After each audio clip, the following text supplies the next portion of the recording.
Halo, assalamualaikum. Saya kedatangan sebuah headphone baru dari Elysium. Ini adalah Elysium Signature Hyperbass 2 ya. Jadi kalau namanya ada Hyperbass-nya juga kayak Sonic Gear, ini karena masih dari satu grup perusahaan yang sama, Leapfrog. Ini adalah Elysium pertama yang saya coba dan ini tipenya over-ear headphones, wireless Bluetooth with effortless powerful bass HD audio with audio line in atau aux in.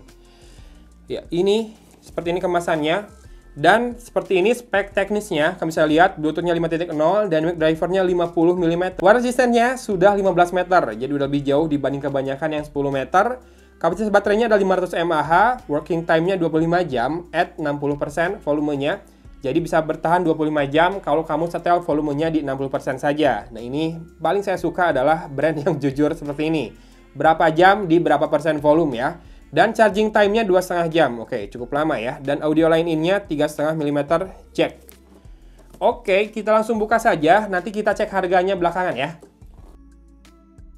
Ya, ternyata di dalamnya ada kardus hitam lagi seperti ini. Signature Hyperbass 2. Dan ini sertifikasinya tahun 2020 ya. Oh ya, ini dia. Kartu garansi dari grupnya Leapfrog. Ada Sonic Gear, Armageddon, Audiobox, Alcatraz, dan Elysium. Udah lumayan banyak tuh service centernya. Silakan pause atau screenshot video ini ya. Apa ini? English driver size. Oh, udah ini. Kita langsung aja lihat isi di dalam kotaknya. Oh, ini dia headphone-nya. Lalu ada apa lagi? Saya malas buka, tapi ini kayaknya kabel chargingnya USB Type A ke micro USB dan kabel AUX male to male ya. Dan oke, di sini ada user manualnya, satu lembar saja. Oke, jadi pairingnya dengan tahan 5 detik dari keadaan mati. Jadi nggak langsung otomatis pairing ya ketika dinyalakan. Kamu harus matikan dan tahan 5 detik baru masuk ke mode pairing. Karena ada earphone atau headphone yang mode pairingnya auto juga ya. Kemudian Siri atau Google Assistant. Nah ini bisa juga nih headphone ini bagus. Jadi klik twice kalau sudah connect ke smartphone. Terima atau akhiri telepon, klik sekali aja. Play dan pause musik, klik sekali aja. Nah, kemudian ada tombol buat plus minus ini. Volume up, tekan sekali. Track selanjutnya, tekan dan tahan. Kalau yang minus itu volume down, tekan sekali. Track sebelumnya, tekan dan tahan. Kemudian yang E adalah lampu indikator untuk Bluetooth statusnya. Ya, ada lampu nanti. Dan kemudian F, charging port micro USB. G, port AUX 3,5 mm ya. Dan mikrofonnya ada di H. Mana ini H? Nggak ada di sini. Nanti kita lihat aja. Nih, penampakan dari headphone-nya langsung. Oke, ini bisa diputar. Jadi kalau mau disimpan dengan lebih flat, bisa seperti ini. Elysium. Ini bahannya dinominasi sama polikarbonat atau plastik ya. Dengan sedikit fabrik nih di sini. Bagian yang kayak jaring-jaring ini membuatnya lebih kesat. Tidak membuatnya lebih terasa mewah, tapi memberikan aksen berbeda aja ya. Dan lebih kesat juga. Kemudian cushionnya penuh busanya dari bawah sampai ke atas, cukup empuk, tapi di bagian tengah ini menurut saya harusnya lebih tebal lagi ya, karena buat kepala. Tapi mengingat ini bobotnya ringan, bentar, kita bisa nggak ya timbang di timbangan saya yang kecil ini? 260 gram beratnya, nggak kelihatan ya, ada ketutup cahayanya. Tapi benar, 260 gram beratnya. Jadi tidak terlalu berat di kepala, di telinga, dan ini bisa di-expand juga untuk menentukan ukuran yang pas buat kepala kamu. Yang R di sini ada penandanya, yang L di sini di dalam ada stiker QC Pass-nya juga dari Elysium. Dan tadi semua tombol kontrol itu ada di sisi yang R berarti ya. Nah ini tombol multifunction-nya buat nyalain, buat play pause, buat terima dan akhiri panggilan ya. Jadi ini karena ada mikrofonnya bisa dipakai buat nelpon juga dan buat masuk ke mode pairing. Ini tombol plus dan minus. Tekan sekali buat naik nurunin volume, tekan dan tahan buat next dan previous track ya. Dan ini lampu indikator buat status Bluetooth-nya. Ini jack audio 3,5 mm, ini port micro USB buat chargingnya dan ini mikrofonnya di sini. Kecil aja lubangnya. Nanti kita tes mikrofonnya seperti biasa, tenang saja. Sekarang kita akan pakai di kepala. Oh, over ear ya.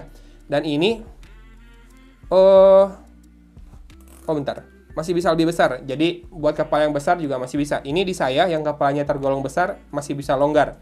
Buat pas harus dikecilin dikit. Ya, oke, sudah kayak DJ.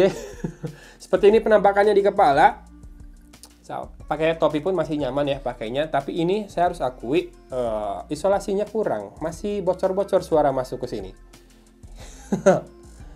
Ya sudah, kita nyalakan tombolnya yang mana tadi? Yang satu ini, paling belakang. Power on, pairing. Jadi jangan dilepaskan dulu ya sampai terdengar bunyi pairing. Available device Elysium Hyperbass 2 sudah muncul. Sepertinya tidak ada aptX ya di sini. Masih sangat jarang headphone yang mendukung aptX. Ini harganya adalah Rp579.000 di mana ini? Dijualnya di Armageddon ternyata, dijualnya di store Armageddon. Dan kamu bisa dapatkan free Sonic Gear TW1 wireless Bluetooth earphone. Kalau beli ini, itu harganya sekitar Rp139.000 sekarang. Jadi ini bisa kamu dapatkan kurang lebih dengan harga Rp450.000 ya. Kalau itu kamu bisa jual lagi dengan harga normal. A few moments later. Oke, sudah mati PUBG-nya. Dan saya bisa bilang ini nggak terlalu recommended buat gaming karena susah ketebak arahnya. Tadi aja ada yang jalan dekat, bingung dari mana suaranya.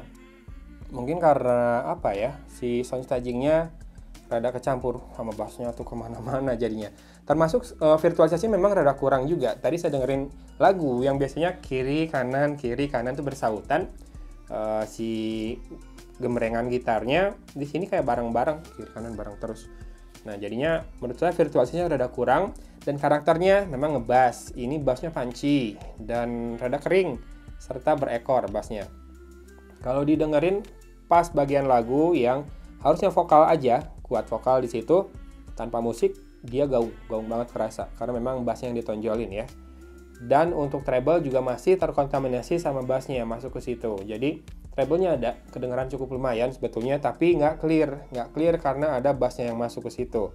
Untuk masalah virtualisasi tadi kan saya bilang rada bareng ya, tapi jarak dia bisa hadirkan yang baik, sound stagingnya bagus. Jadi yang ngomong jauh di belakang kedengaran, yang depan kedengaran. Tapi pas yang harusnya kiri kanan gantian itu malah nggak kedengeran. Dan waktu main game juga kerasa sih arah susah ditebak. Sama delay ada tadi, buka tutup pintu rada lama suaranya baru masuk. Kalau langkah ya 1-2 langkah lah kerasa. Buat nonton video tadi sempat dengerin juga videonya Arinis, on point suaranya, tapi kerasa kayak Arinisnya lagi di ruang yang gede banget gitu ya. Jadi dari bassnya itu gaungnya kerasa sampai ke suara orang yang ngomong di video aja rada nggak enak kerasanya karena terlalu ngebass. Jadi cocoknya mungkin ini buat yang pengen jedak-jeduk aja, pengen nikmatin musik yang membebaskan jiwa. Mungkin yang habis stres, habis ujian ya, atau di rumah aja sekolahnya gitu-gitu terus, bosan pas habis selesai jam sekolah pengen dengerin musik yang jedak-jeduk banget, silahkan. Ini Rp579.000-an harganya. Tapi buat gaming sih saya nggak rekomendasiin ya. Kemudian kita akan tes mikrofonnya, pakai lagi berarti ya. Lepas pakai dari tadi. Kita akan cek mikrofonnya dengan Pro Video Mode dari Samsung Galaxy Note 20 Ultra. Oke, sekarang sudah terkonek dengan mouse Bluetooth-nya dan kita akan arahkan kameranya ke sini. Kita mulai ya. Ini dia perekaman suara dari Elysium Signature Hyperbass 2. Saya belum pernah nyoba sih yang Hyperbass pertamanya, tapi namanya cocok, Hyperbass. Ya bassnya menonjol banget sampai gaung.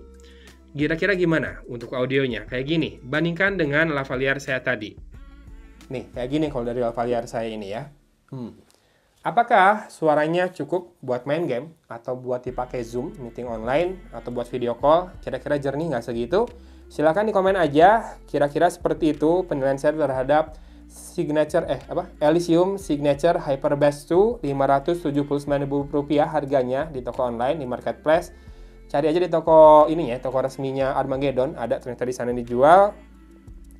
Overall, penilaian saya worth the money, masih lumayan sih, walaupun sebetulnya kayaknya harga segini bisa bersaing banget dengan yang 400 ribuan, tapi sampai 700-800 ribuan ini bisa bersaing juga. Jadi segmennya di antara 400 sampai 800 ribuan ini masuk untuk harganya. Cushionnya nyaman, empuk banget ini, tapi memang isolasinya rada kurang menurut saya ya. Sekali lagi bukan buat gaming, delaynya cukup kerasa. Kalau langkah 1-2 langkah, buka tutup pintu, kerasa banget delaynya. Kemudian juga kita kurang bisa nebak arah dari musuh sih waktu ini. Kemudian virtualisasi yang rada kurang ya, makanya tadi nebak arah rada susah. Bassnya punchy, berekor, dan kering. Bassnya rada kering ya. Kemudian treble-nya terkontaminasi sama bass, vokalnya juga sama. High-nya itu treble ya, mid vokal itu rada terkontaminasi sama bass juga, jadinya gaung. Jadi cocokin aja karakternya sama buat kamu yang bass head aja paling cocoknya ya. Itu dia lagi. Ya udahlah, kita tutup aja videonya. Unboxing dan full test kecuali tes baterai dari Elysium Signature Hyperbass 2. Mau ngomong apa lagi? Saya bingung nih sekarang. Ya udah, tutup aja. Dari Kota Cimahi, Algun pamit undur diri. Wassalamualaikum warahmatullahi wabarakatuh.